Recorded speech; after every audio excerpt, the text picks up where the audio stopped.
Welcome back to the Gen 20 podcast. I'm Nicole. And I'm Marina. And today we're joined by Seth Hymes, author of Skip College for Success and founder of InDemandCareer.com, which shows young adults how to work in digital marketing. Welcome, Seth. Hello. We're so excited to have you here today. Can you tell us a little bit more about your background? Sure. So my background is in film production. I went to film school ages ago in the late 90s. And then, like most college graduates, I struggled for 10 years trying to figure out how to function in the real world outside of school. I worked as a pizza delivery driver, a waiter. I actually became a licensed massage therapist. I lived in Hawaii, did all sorts of cool, adventurous things, but was not really satisfied or able to support myself because I didn't understand anything about how to make money or business or work or anything. And it wasn't until I was in my 30s that I stumbled into the field of digital marketing completely by accident. I just kind of ended up at a seminar and I learned about people making money through websites, and I started to teach myself about Google ads and building blogs and affiliate marketing. And I just kind of got really interested in that and did not make any real money online. But I had inadvertently taught myself a number of in-demand skills and was actually hired at a digital marketing agency when it was 2010. My first digital marketing job, I was put in charge of $100,000 of ad spend a month with no previous experience. And that whole experience of getting into digital marketing changed my life, gave me financial stability, gave me a goal and like a purpose and a direction. And then I ended up making six figures within 3 years. And then one of the reasons, you're having me on here is because then I went on to teach other people how to get into this field. And since then have helped, thousands of people change their lives and get into this field. And also, as you mentioned, one of my other passions is really, helping young people understand that college is not even a path to success anymore. So that's my that's my bio. I didn't really talk too much of my personal life there, but that's kind of where I came from and what I'm doing now. That's great. I think it's really relatable. I was just telling Nicole earlier today how, I got a degree in one thing and I'm doing something completely different. And I'm 29. It's taken me a long time to figure out where I want to be. And I think it's really relevant for people kind of coming up into their career paths and figuring out college or not. So we're excited to dive more into that specifically. Cool. Yeah. So why are young adults so pressured to go to college? Like, why is this such a thing throughout high school? Like, why do you think? It's something I've studied this for a long time, and it's become almost like a religion. I believe there is just so much parents. What I really believe is this, and if parents love their kids, and parents are also very stupid about their kids. When you love someone that much, you become like really emotionally vulnerable. And what's happened is that in the psyche of the middle class, um, there is become this belief, like a religious level belief, that a college degree is somehow some kind of safe investment for their kids' future. And it's almost like in marketing, we learn this too. It's like if you have new parents and they have a kid and now they're all like freaked out parents and they love their kid and they don't want to screw up. You can sell parents like anything by just saying, well, it's for the safety of your child. Don't you love your child? Well, that has happened with college somehow, and the marketing machine behind college has become so huge and so enmeshed in the compulsory education system that it's just out of control. When you think about it, college used to be this optional thing back in the 60s when our parents, or my parents, maybe not your parents, but when my parents were growing up, college was like, not everybody went to college. You only went to college if you were really cut out for that kind of a thing. And college was also very affordable. So what's happened over the years is that there has been this, it's almost like folklore. It's been handed down from generation to generation that college is this necessary thing. And people from the older generation who Mm-hmm. came from a different time have now projected it onto their children, especially when it comes to the cost. Like a lot of parents will say, "Well, whatever, it's of course it costs a bit, but it's okay." And these are people who paid nothing and don't understand the debt load that these young people are getting. There is an idealism around college, this idea that education can only come from formal academic training, which is complete nonsense. But the other reason, this is really one of the most devastating things, is that there was a time where employers would use a college degree as Mm-hmm. a way of differentiating candidates as standouts, because it was so rare that somebody went to college and you could look at a college graduate and say, oh, this, maybe this young person has a little more intelligence or a little more aptitude in a certain sense because they went through this academic training, and most of the people don't. This was also, and also there are laws in the US, which is kind of a crazy thing. I learned about this, is that it is very tricky as an employer to um, require skills testing for a job. It's insanely stupid. It's one of our stupid laws. It's like you can do it, but it's really risky because there's like laws on the book where it's like if you don't do it the right way, you could get sued. Mm-hmm. So rather than practically saying, "Hey, we need somebody to do X, Y, and Z skill sets at this job," employers fell into this habit of requiring this degree, which is why Mm-hmm. you see this thing that doesn't shouldn't make sense to anybody, which is where there's like a receptionist job paying $15 an hour, and they're like, "We want a master's degree uh, or a bachelor's degree." Anybody with half a brain can see that that doesn't make any sense. But because of all this cultural conditioning, it becomes very complicated. That is part of the reason. And you get people like my mom, who I still argue with this, who just have this idealized commitment to academic education. She says, you need a liberal education, she will say. And I'll say, what does that mean? Are you talking about studying the humanities, studying English, studying history, studying philosophy?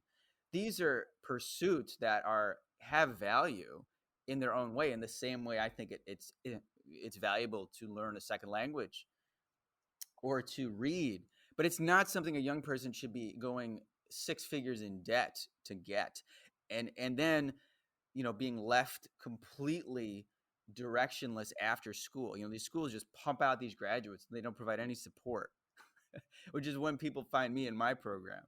So anyway, I think that's all coupled with it. It's become, unfortunately, like a lot of things, especially in the US, where things become more and more polarized and they just get more and more extreme. Now people are so scared about the future economically that now there's like, even in a weird way, there's more pressure because there's this idea that, oh my God, now I have to have a degree because how am I going to compete? And it's in none of these parents, none of these teachers are looking at, they don't look at all at the actual data, the actual jobs, the actual numbers. They are basing everything on beliefs.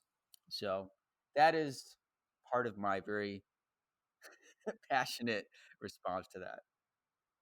Hey, we get it. We talk about this a lot, Nicole and I. Like there's this one, I guess you can call it a meme of like okay boomer, and my dad and I laugh about it all the time, where it's like back in my day, I went to college by paying for it with a summer working as a pizza man and a button. And you're like, cool, I have Right. crushing, debilitating debt for the rest of my life. This is great.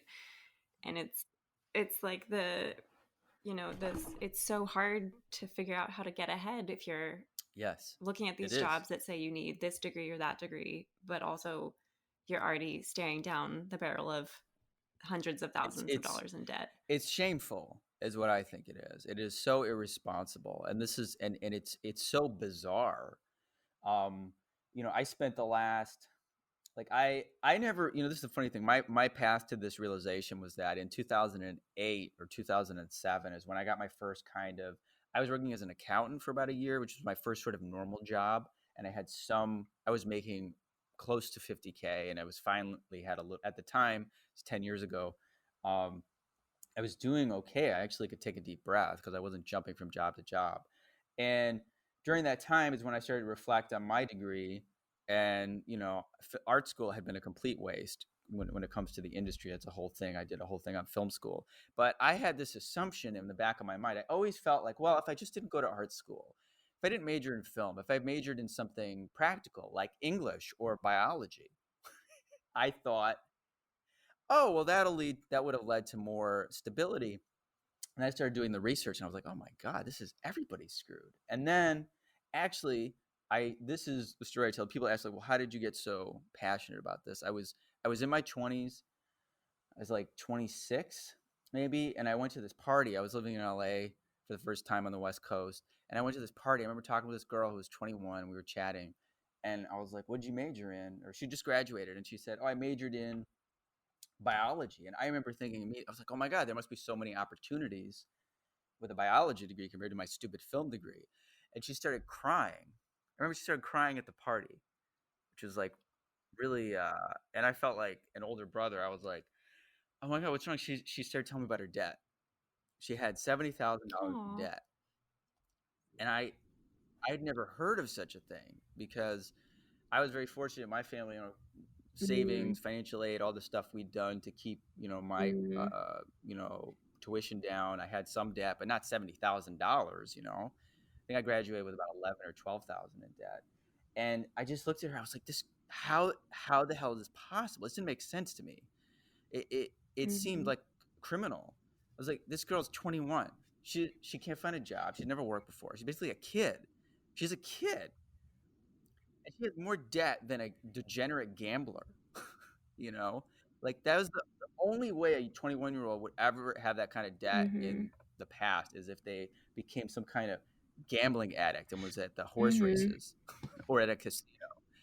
um, so that's what kind of spurred my interest, and when I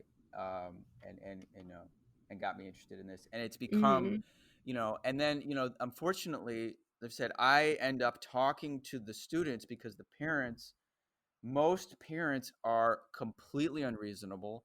They're completely irrational. It is like I didn't realize this at the beginning. I actually would meet parents because I was in, I graduated NYU film, and that within high schools, that's a very big accomplishment. And parents, oh my gosh, you went to NYU, wow. And once you leave that little bubble and get into reality, nobody gives a crap about that.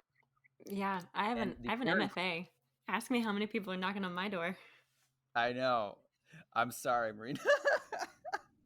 I Well, I saw knock on your door, Marina.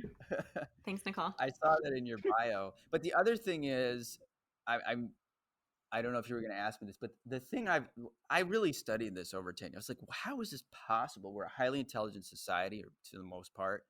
Um, Parents care about their kids. How are they doing this to their kids? So this has become, it's a real dysfunctional, uh, uh, it's an incredibly dysfunctional cultural practice. And one of the biggest problems is it's like there's something happens to people when they graduate and they realize they've been conned. It's so it's such a huge part of a person's life. They have been trained to believe this for so long that I think 99% of the people cannot admit to themselves that this was a terrible mistake. So they start rationalizing. And I've seen this happen again and again. It's too painful to really admit to the truth. Like, you're sitting there with all this debt, you wasted all this. The other thing is the wasted time. And people start to come up with excuses, and they'll be like, well, I learned a lot in the process. Getting screwed out of all that money helped me grow. You know, Mm-hmm. and they really will do this. I'm not kidding. And you'll even read it if you look at threads under conversations. They'll say, well, you learn life skills from college and paying all this money. I was like, well, you know how else you could learn life skills is like just by like moving out of the house. Yeah. um, so yeah, if you hear my voice, it's funny. This is like the only somewhat social issue I'll Hmm. talk about Yeah. because it's so baffling to me. But the good news is that the more I've shared this, my main goal is reaching the students, not really the parents, reaching the students when they're young enough to get it, to A lot of them are wising up to this. I mean, the saddest thing to me is, and what's crazy is, I'll have a 17 or 16-year-old contact me and be like, I'm really concerned about debt and my future and job skills. Oh no. And I was like, well, what do your parents say? And they're like, oh, they just want me to go to college and take out loans. And I'm like, that's the kids. This is backwards.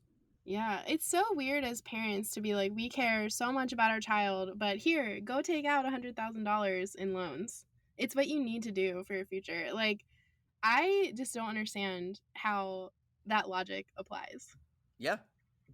It doesn't make sense. Well, I'm glad that you were as a new parent that you see that. Thank you. Yeah, I mean, I had this conversation with this woman one time, and she was saying something about the receptionist at the desk, and she was talking to my son, who was like 9 months old, and she's like, you're not going to grow up to be a receptionist. And I was like, look, if he can pay his bills and save for retirement, then, like, I feel like I did a good job. Right. Like, no matter what he's doing. Like, I don't know. That's how I feel. I don't know. I kind of feel like college is a scam in general, so that's where I stand on it. Not that education is a scam. But college, especially in America, is definitely a difference. And listen, I have an undergraduate degree and an MFA, and my last job, I was basically a glorified assistant. And I was like, okay, so glad I did all of this learning to be put in this position. And it is a scam if you're not being, like, what we're being told is not the truth with the outcome. Like, oh, go to college, you'll be able to get a career that will support you.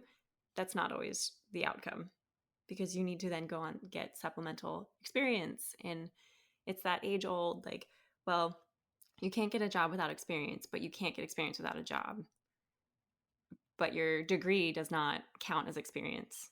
So how is this helpful to us? Yeah, I think college, it's just definitely not the experience. Like, they don't graduate with the skill sets that they actually need. Like, it doesn't translate. Right. This is what we're talking about. So, no, this is exactly what I address in my course, which I call the experience paradox, like Back to the Future style. Like, you're right. They set people up and say, oh, you need to have a degree, but you also need experience, and you can't get the job without the experience. And the entry-level job takes 5 years of experience, and it's stupid. And I don't know if you're going to ask me about this later. I can tell you, I can get into some solutions. But it is possible. The main thing I try to teach these young people is just focus on the skills and ignore school after age 17. That's basically my message. I have looked back and analyzed everything I learned in school after I could really say after age 15. One of the funniest things about high school to me that I like to make fun of is just how stupid these curriculums are. And oh, yeah. By the way, speaking of what you said, Marina, I love education. I'm an educator. I'm a teacher. I'm a learner. I am so passionate. And my students love my teaching because I bring a passion and a freedom to the teaching. I'm not suffocating under these state mandated curriculums and all this other crap. But the big problem is people have collapsed education and college in a very strange way. Because, like you said, if you say you're going to skip college, which is what I encourage, skipping college, literally skipping past it like you skip the 3rd grade. People say, what about your education? Say, first of all, you've been getting quote unquote educated for 12 years. It's like 12 years in school. If you haven't accomplished something, or you don't have something like tangible, but after 12 years of training in anything, I think something is messed up with that training. Like, if you studied a musical instrument for 12 years and at the end you really didn't know, and they said, oh, now you got to take another 5-6 years of training in this instrument to even know how to play it, I would be like, dude, your training is terrible. But in high school, I was just thinking, I have this, if we were in person, I have this scar on my arm from chemistry class. I spilled hydrochloric acid on my arm, and I still have the scar. And I think back, what the hell was I doing in a lab with chemicals, like mixing chemicals and understanding the DNA of an onion when I was 17 or I was in college? Like, these classes are so absurdly unfocused. It's like, I was never going to be someone that works in the sciences, ever. I'm not going to be a doctor. I'm not going to work in chemistry or in biomedicine. I'm not going to be a pharmacist. that path is completely unappealing to me. So why was I in a Mhm. chemistry class? Why are we approaching education in this sort of, I say it's, to me, it's like if you're a doctor and you just give everybody penicillin that walks through the door. Hey, I scraped my arm. Mhm. Hey, I have a sore throat. Hey, I have a bruise on my knee. Here's some penicillin. Here's some antibiotics. It's that stupid. So, you saying, people spend 12 years in these schools learning, basically it's like Jeopardy. You're learning all this trivia. Like, I think it's like if they could just redesign even history, like history is so important. If they could just teach history in a way that actually was show how everything is relevant to today, you know, it would Mhm. actually train our citizens so that like maybe when Jay Leno does his like jaywalking bit, there wouldn't be people in our country who don't know like who the president is or what happened in the 60s or the Vietnam War, shit like that. But because it's put together in such a terrible um, learning style, just lecture, memorization, recall, and you're forcing this information into people's heads who aren't prepared and have no interest in it, and it's being taught in the worst way possible. It's just a complete mess. And what's so funny is like it's admitted, it's accepted. Like every time you open I would say the newspaper, but like if you go on CNN or USA, there's article after article about how our education system is failing. And yet Mhm. they're just like, okay, well, it's failing and it's terrible, but we got to keep sending those kids. Let's not revisit. Let's not, Yeah. fix it. Mhm. Yeah, I definitely agree that I think, like, the education system in America is just it's awful from, like, start to finish. And it's, like I mean, like you said, like, you're just put in these classes where you're basically just expected to, like, memorize things, regurgitate things. No one's, like, really truly learning very much. Like, occasionally, people will have a teacher who's, like, very, involved and does something the way you'll remember it and stuff like that. But I feel like for me, like, looking back on my education, and I went to public school through 6th grade and then to private school. But I don't really remember anything from that. Like nothing really stands out to me at Yeah. all in And anything. yeah. And I mean, I could talk about this for hours. So you guys, feel free to cut me off. But like that, the issue is you asked before, like, why are people so precious? So this is the problem with a system that is outdated, that is not being handled intelligently and efficiently. I feel like if Google or one of these tech companies came in and optimized it, it would be fixed in like 6 months. It's like, oh yeah, this is what we should be focusing on. Mhm. But it's in this it's mired in this bureaucracy. But here's the problem: everything is college prep. In fact, I Mhm. even remember asking my dad. This is 20 years ago. I asked my dad when I was trying to put together a resume when I was 17, and I remember under education, there was like education section. And I said, well, what did I study? Because there's always a section for your major. And my dad said, it's college prep. This is what you're studying. This is what high school is. It's college prep. Even though I went to a public school.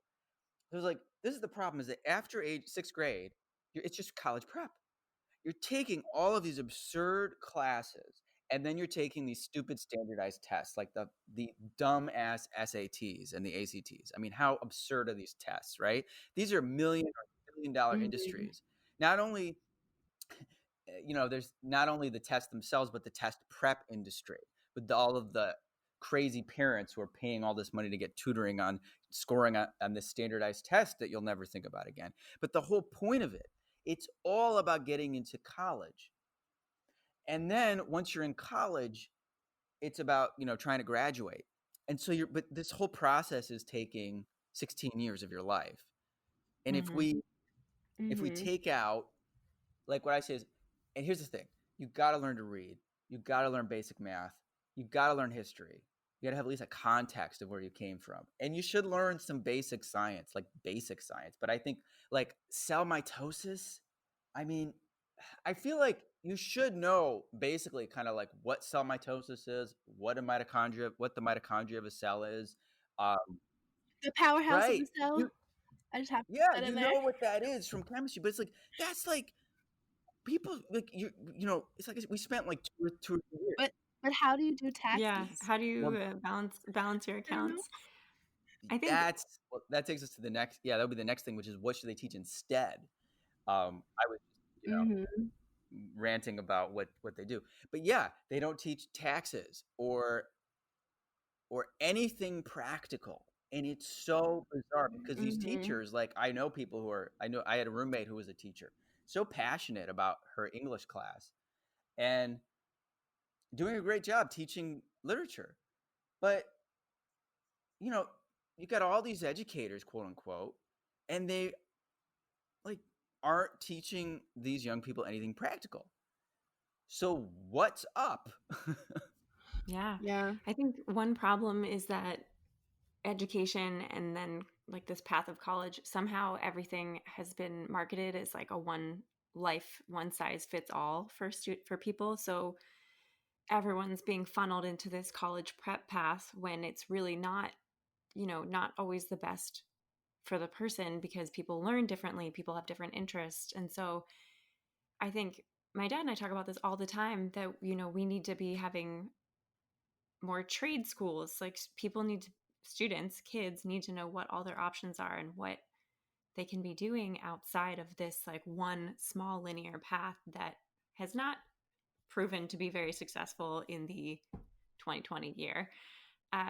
So what are other options that you would tell these 15-year-olds and 17-year-olds who approach you?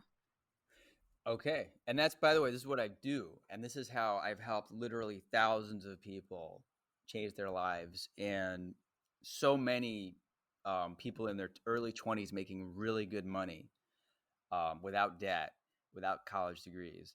Um, so I'm just saying I've been doing this for 5 years, and what I'm saying isn't theory; it's really possible. And the first message, I know we talk about this a lot, but the first message is to skip college if you haven't gone already.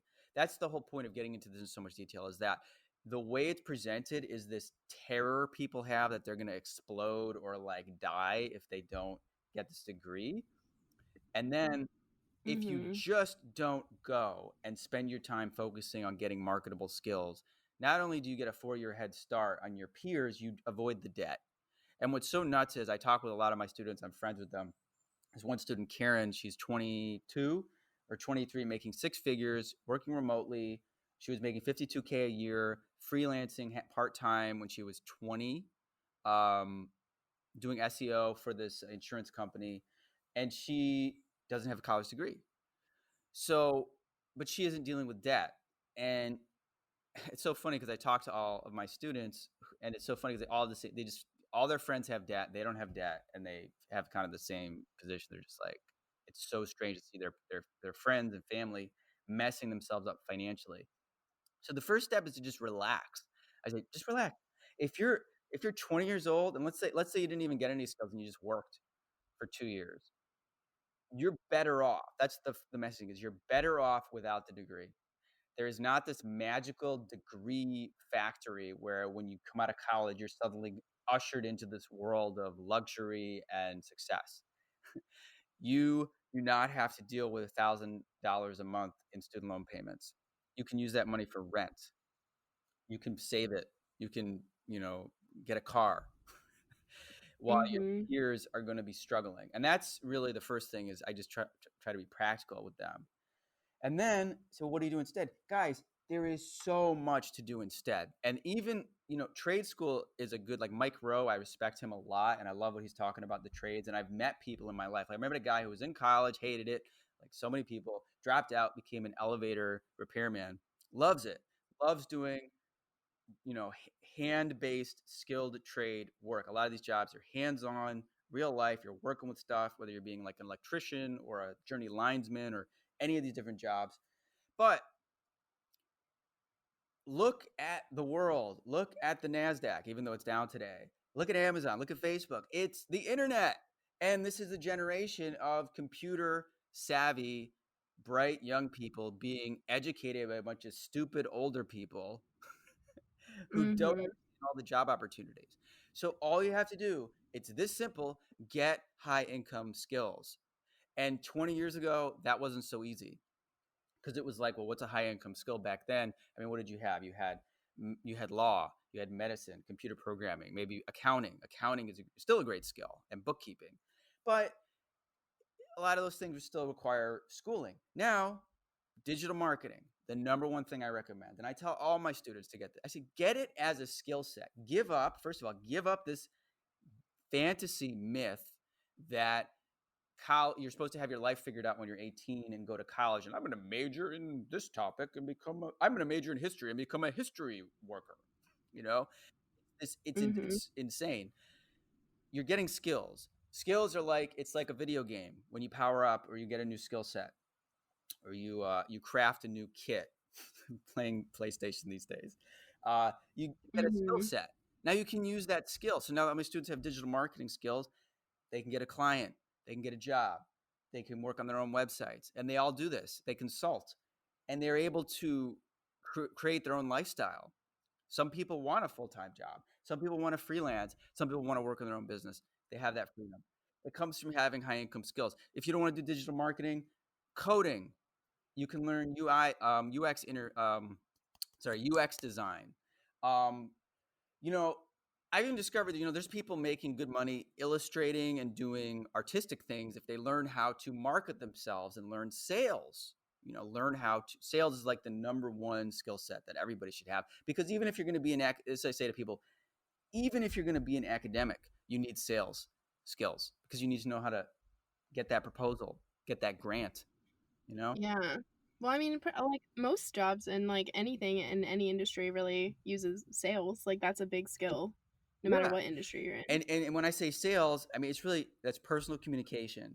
Um, all this, there's so much people should be learning instead of what they teach in high school. It's personal communication, inner peace, mental stability, emotional health. All this stuff is neglected. So you get all these people graduating with all this useless knowledge. They don't know how to be human beings. They don't know how to connect. They don't know how to support themselves. Um, so so yeah, but digital marketing to me, that's obviously what I teach, is the most accessible, the best opportunity right now, and the easiest for the average college bound student, because it's not like coding, which really does require a great deal of analytical prowess. Um, very, very cerebral. Digital marketing is sophisticated, but it's accessible. I was a film major and I was able to succeed. I have a lot of students who don't have degrees. They've been able to succeed. Um, and yeah, that's the one thing I recommend. If you take nothing else away from this interview, get high income skills, and even just research that. The idea, it's that simple, that no one in high school is talking about. Getting a high income skill. Mm-hmm. Well, what Yeah. is and you don't even see those Yeah. searches that much, as much as you see, how do I get into college? Yeah. Yeah. I think people just don't realize that that's what it like essentially translates to, because I mean, I think also even if you're in college, you still need to get those skills and experience somehow. And I'll kind of use my husband as an example here, but he has a computer science and math dual degree. And I mean, he was lucky that his parents were able to pay for it partially, and also like scholarships and stuff. So he didn't have any debt. But when we were in college, it was like our sophomore or junior year, I don't remember. I was like just starting to think about like what he was doing in his classes, and I was like, yeah, me thinking about what he's doing, not what I'm doing. Just putting that out there. But I was just like, wow, you really need to like start applying these things somewhere. So like through my job, I knew someone who worked at like a tech company that was nearby. It was just like a startup. And he got my husband a job there, which gave him so much experience and also some money, which was great. But like so much experience there. He got another job on campus that was like coding and stuff. And so, like they start having job fairs senior year, blah, blah, blah, whatever. And he goes up and he's like talking to the recruiter at this top tech company. And normally, like with the college stuff, it's like you have like a couple different interviews with different people before you get to like a higher up interview.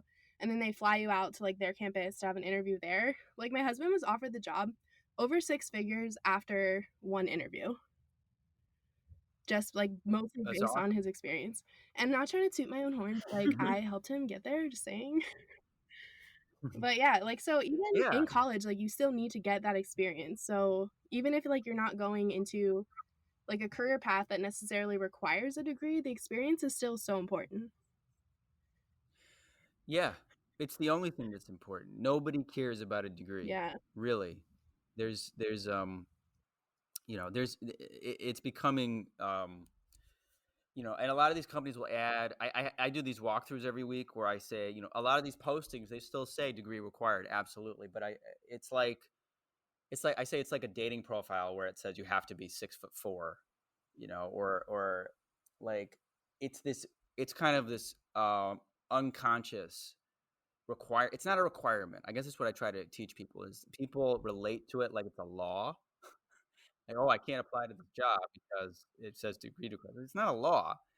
It's an unconscious practice that is slowly going away, but it's going to be years before it goes away completely, because it's been so enmeshed not enmeshed, embedded in the psyche culturally. Definitely. But that's great. And that's what the employers care about. And what's so funny is, then someone will go to college, learn nothing in their classes. I've heard this again and again. Then they get an internship, which is just working for free, which is what I teach. That's all I teach my students to do in my class. Say, get experience, build a website, get your hands on some accounts. That's it. And then when they show up to the interview, the interviewers are blown away, because the majority of the people are sitting in a classroom learning Mhm. theory.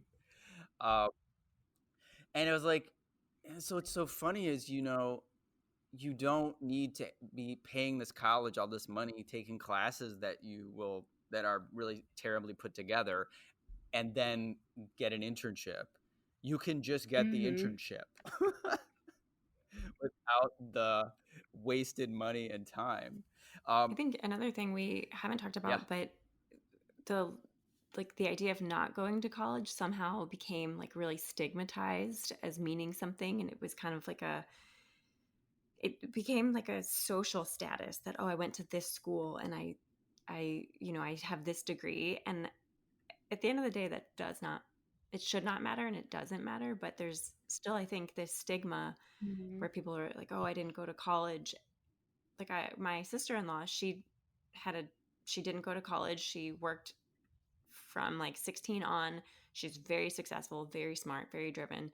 And when she first moved to New York City, she definitely was turned away from jobs because even though they liked her as a candidate and thought she had the skills, she didn't have that degree, which is just bogus because it's literally a very expensive piece of paper. So I think the more we Mhm. talk about this, the more we kind of highlight other options and other successful people of the past. Like Bill Gates didn't graduate from college, he's doing okay. And like people in the future, the more we talk about it, the more normalized it becomes, and the more people will take alternate routes. that is exactly right. I'm glad you brought that up. So this is the other area that I really talk to my students about. And the other thing for me is, the reason I share my success stories, and why, if you go to my website, um, or if you follow me on Instagram, I like to share success stories of young people having success without a degree, because I think one of the problems that happens is, when you mention Bill Gates or Mark Zuckerberg dropping out of college or anything like that, that is actually what happens is that people have these very unconscious um, responses or objections that you'll hear of anybody on the planet you say this to, they'll say this. Oh, you think you're Bill Gates? you know, that's if you tell your family that you're not going to college because Bill Gates didn't go to college, people say, "Oh, well, you think you're going to be a billionaire?" What we need is a lot more, like you said, keep talking about. We need a lot more examples like your sister-in-law, of normal people having successful lives who are not these extreme cases like Bill Gates. And say, "Oh yeah, this person didn't go. This person didn't go. This person didn't go. They're making 60,000 a year, 70,000, 80." Then it becomes more realistic and more. It starts to shift the entire psyche of the consciousness. I've heard people say that, and unfortunately, a lot of my students will say that. They'll try to use that argument with their parents, and their parents just crush them. Like, oh, and then they start to, um, yeah. So it's a great example with Bill Gates, but like I said, we need more examples of from people from all different backgrounds. But the big thing you mentioned is the stigma, and that's what's so messed up. Is, you're right, it has become a class thing, which is so unfortunate in so many ways, because now also, like a lot of my students, I have a very diverse student body. A lot of people from the Black community, Hispanic community, all over the place. And we talk about this. I talk about this with some of my students, and they talk about how college has been presented to minority communities as a way out of their situations. And I'm like, no, now what's happening is that you end up with that degree, and now now you just have more debt. But the reason people are driven into it is because it has this perception as a class distinction. Oh, I have a degree. I'm somehow better than other people. And it's not the case. And there are still employers. Like I have a student, he's managed literally $10 million a year in ad spend. I just interviewed him. He dropped out of high school, actually. He's making six figures. He's doing great. And he was, when you have these skills, they get hit up by recruiters all the time. And he was exploring another job. And the company did say to him, oh, you don't have a college degree. We were not interested. And I was glad he got mad. Like, because a lot of people will get like ashamed. They're like, oh, you're right. I don't have that degree. Like, guys, this is some crazy peer pressure nonsense. He actually said, this is insane. This is an outdated way of thinking. And some companies still operate that way, but not the good ones. Like that's all the companies that are eliminating degree requirements are companies like Google and Apple, you know, all the students I know who have had success without degrees, it's always an agency with a really innovative leader, with a company that's growing very quickly, where they're very practical. And if somebody is still entrenched in this idea or this stigma about people not having a degree, they're very outdated in their thinking. Yeah, absolutely. I think, and like if 2020 has taught us nothing, like innovation and futuristic thinking is the way to go. So hopefully the more antiquated mindsets will be left in the dust, and we will be able to embrace a lot more successful options and paths for students moving forward. Absolutely. And now I think you were going to mention this, like the one thing that college has always had going for it is that it's fun, which it is. I was there, right? It's basically summer camp. You're alone away from your parents with a bunch of other horny young people. It's fun. You have no parental supervision. You can party. You're meeting people. That's college. And it's kind of sad to me. I was like, people are going into debt for the rest of their life to basically party for 4 years. But it was always a real selling point. The experience, they would say, the college experience. Well, now there's no college experience. So I just think it's hilarious that you'd say, like, people used to say that to me, like, oh, well, I mean, your course, yeah, you've got all these testimonials. Yeah, you've got real people. You've changed their lives. You got 23-year-olds making six figures. Yeah, but you're not an accredited university. So can I really trust you? Am I really just going to go online and learn your course? And now you got all these kids and they're sitting at home consuming their stupid college classes the same way they would be consuming my course, which costs 1% of their courses. So I don't know at this point if if people are still willing to pay $50,000 a year to sit at home and watch a Zoom class, then there's not much I can do for them. Yeah, so we have to wrap up, but the main takeaways here are that you can be successful and thriving without a college degree, and that you really want to look for the high paying skills, right? Absolutely. And so for our listeners, whether you are fresh out of college, fresh out of high school, in your career where you feel like it's a dead end, there are options. And it's, again, lean back towards the internet, see what is out there for you, look into digital marketing. And Seth, where can we find you? Where can we send our listeners when they want to kind of level up and take more courses from you and learn more from you? You can go to indemandcareer.com, which will give you more information about my training, and Digital Career Blueprint, which actually will get you to a free mini course where I actually give you a lot more information about these digital marketing jobs and what they're all about and what's required and just what these skills actually are. But I also, if you go to my Instagram, the Seth Jared on Instagram, or youtube.com/Seth Jared, you can see interviews and testimonials, which I guess I wish I had shared some, but it's better to see them yourself. You can see my students sharing their stories of how they went from some people did graduate college and they were struggling because they didn't have any skills. They took the course, they got the skills, and then within a relatively short period of time, they got a job, and then they got a better job. Some people skip college. I have a 23-year-old Athena making six figures. Lorena, she's making $8,000 a month on a commission-based job. I have Nick, one of my students who was working at Metro PCS. He went from making $11 an hour to making $65K, and he got a raise during COVID. You'll see story after story after story, and that's mostly what happens. You got to see like dozens of these stories before you start to kind of see, oh my God, this is actually a real thing that is distinct from what I'm being taught in school. So that's how I recommend you connect with me. Awesome. And we will link that in our show notes below for the listeners. Well, Seth, thank you so much. This was great and so informative. I feel inspired to kind of go get some more skills myself. So thank you Great. again. And Nicole, do you want to sing us out? Yeah, this has been another episode of the Gen 20 podcast. Thank you so much for listening. Bye. Bye. Bye.